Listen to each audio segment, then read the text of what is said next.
दामन का आपका नया विधायक और एमएलए मुंतखब करिए।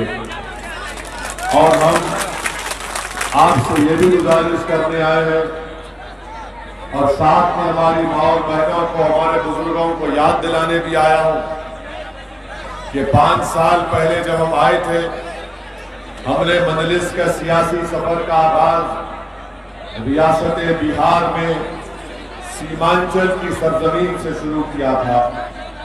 हमने हमेशा इस बात को कहा, आज भी दोहरा रहा हूं कि हम उस वक्त तक चैन से नहीं बैठेंगे जब तक के सीमांचल से इंसाफ नहीं होगा। हमारी राय सीमांचल के जमीन पर बसने वाले इंसानों के इंसाफ की लड़ाई है। हम पटना में जिस किसी की सरकार बनेगी, हम उनको आराम से बैठने नहीं देंगे जब तक के सीमांचल से इंसाफ नहीं होगा।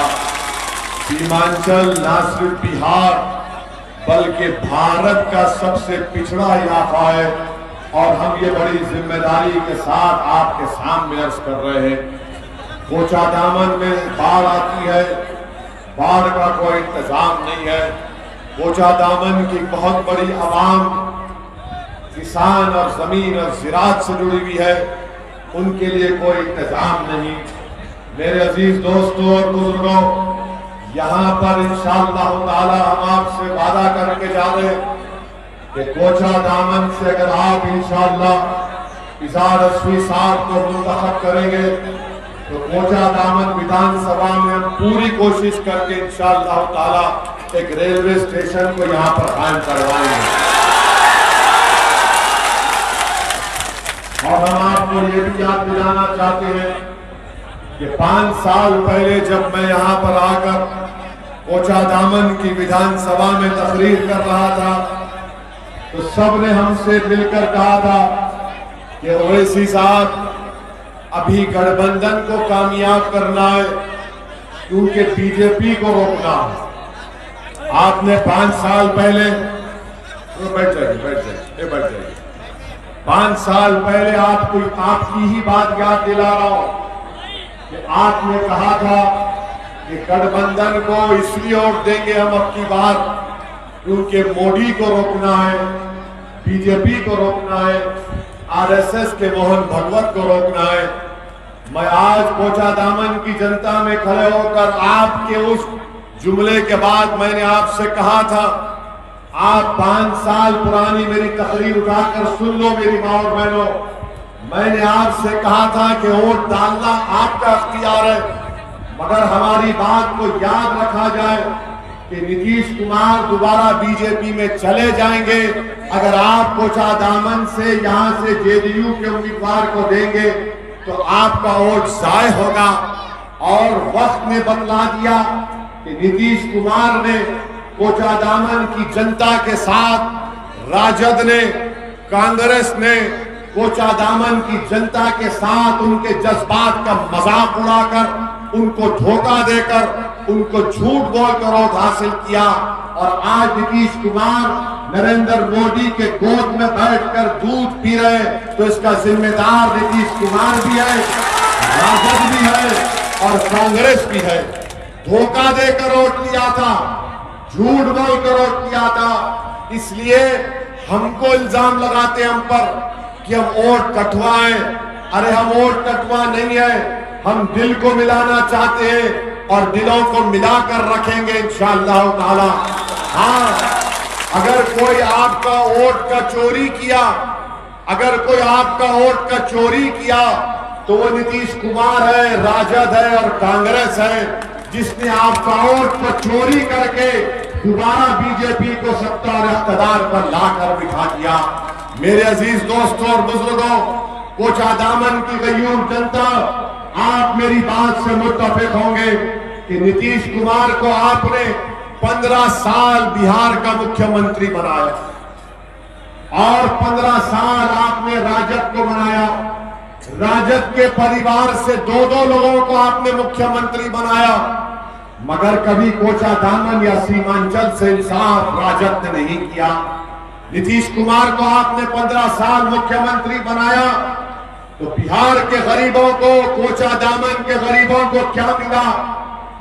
आज कोचा दामन के गरीब जनता को अगर शौचालय बनाना है तो 2000 की रिश्वत देना पड़ता है। अगर प्रधानमंत्री आवास में घर को हासिल करना है तो 20,000 की रिश्वत गरीब को देना पड़ता है। अगर जमीन का रजिस्ट्रेशन कराना है तो रिश्वत देना पड़ता है। अगर बच्चों का बर्थ सर्टिफिकेट निकालना है तो रिश्वत देना पड़ता है। राशन दे लेना है, रिश्वत देना पड़ता है। आज हम आपसे वादा कर रहे हैं कि इज़हार हश्मी साहब को कामयाब करिए, हम कोचा दामन के गरीबों का हक दिलाकर रहेंगे और ये रिश्वतखोरी का खात्मा करेंगे।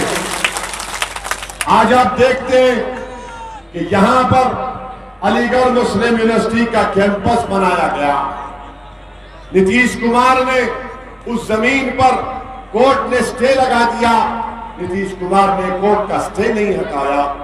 अलीगढ़ मुस्लिम यूनिवर्सिटी का एक मामूली सा कैंपस है, वहां पर एमबीए और बीएड की कोचिंग कोर्सेस हैं। बीएड के कोर्स पर नरेंद्र मोदी की उप सरकार ने पाबंदी लगा दी। नीतीश कुमार कुछ नहीं कर सकते। मेरे अजीज दोस्तों और बुजुर्गों, आज राजद आपके पास है। राजद कहती है कि अगर हमको सत्ता मिलेगी बिहार में तो हम 10 लाख नौकरियां देंगे, और दिल्ली से नरेंद्र मोदी बिहार को आए तो उन्होंने कहा कि तुम 10 लाख दोगे तो मैं 19 लाख दूंगा। ये कोई मजाक है, कोई अलादीन का चिराग है कि खसने से नौकरी निकलना शुरू हो जाता। 10 लाख और 19 लाख। किशनगंज में कोचा दामन में रोड नहीं बनाते, आप नौकरी देंगे। अस्पताल नहीं बनाते, नौकरी देंगे। स्कूल में टीचर का इंतजाम नहीं है, नौकरी देंगे। बच्चे और बच्चियों के लिए कॉलेज का इंतजाम नहीं करते, आप नौकरियों का वादा करते हैं। बाढ़ आती है, जमीन कट जाती है, बाढ़ आती है, खेत बर्बाद, फसल बर्बाद हो जाती है। मगर ये बात आपके वोट हासिल करने के लिए राजद ने और बीजेपी ने एक नया सोचा छोड़ा है। मैं जेडीयू के जो यहां के उम्मीदवार हैं, हम उनसे जानना चाहते हैं कि क्या नीतीश कुमार ने नहीं कहा था कि मैं संघ मुक्त भारत करूंगा, और आज नीतीश कुमार नरेंद्र मोदी के साथ बैठे हैं। हम जेडीयू के कैंडिडेट से जनाब मुजाहिद साहब से पूछना चाहता हूं, बताओ कि जब पार्लियामेंट में जो नरेंद्र मोदी के साथ आज आप वोट मांगने आ रहे हैं कोचा दामन की सरजमीन को, यही नरेंद्र मोदी की सरकार ने पूरे भारत में CAA का कानून लेकर आए। वो CAA NPR NRC का बिल लेकर आए तो पार्लियामेंट में क्या जेडीयू ने उस बिल की मुखालिफत की थी?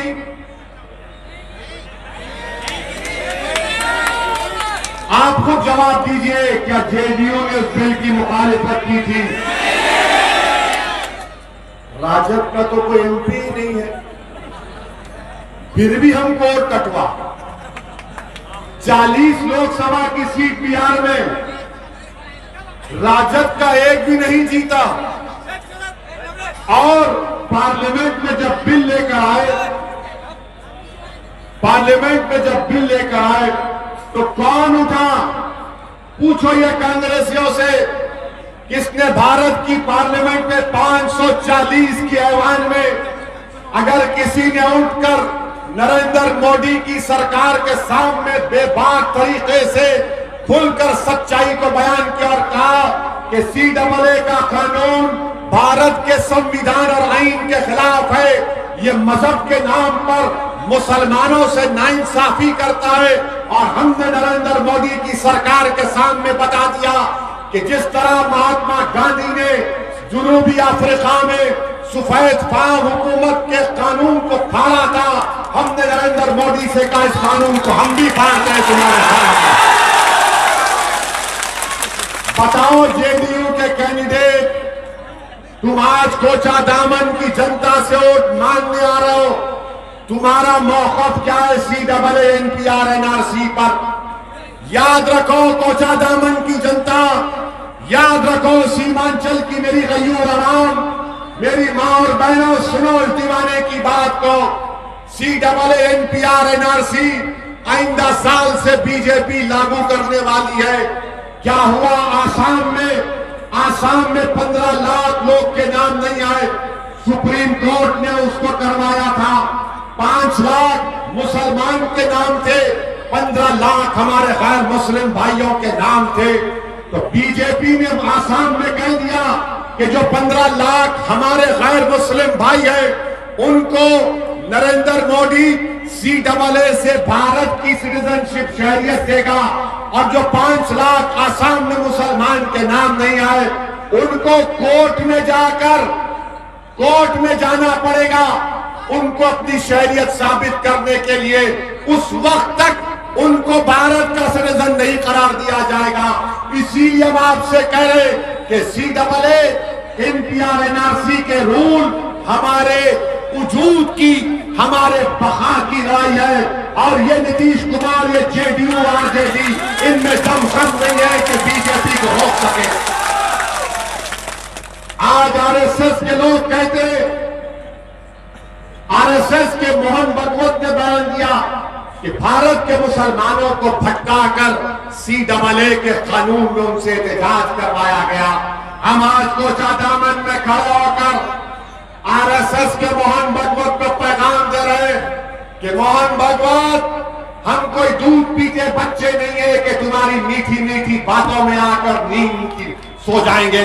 हम जानते कि तुम CAA के जरिए हमको नुकसान पहुंचाना चाहते हो, और हम मोहन भागवत को, नीतीश कुमार को, नरेंद्र मोदी को, राजद को, कांग्रेस को कोचा दामन से पैगाम दे रहा हूं, आपके भरोसे पर पैगाम दे रहा हूं कि जब अल्लाह के फजल करम से इंशाअल्लाह ताला पूरे मुल्क में कोरोना खत्म हो जाएगा, अल्लाह के करम से उसका इंजेक्शन वैक्सीन निकलेगा। जैसा ही कोरोना खत्म होगा, कोचा दामन से दोबारा लड़ाई शुरू होगी CAA की NRC की। क्या आप हमारा साथ देंगे उस लड़ाई में? क्या आप हमारा साथ देंगे उस लड़ाई में?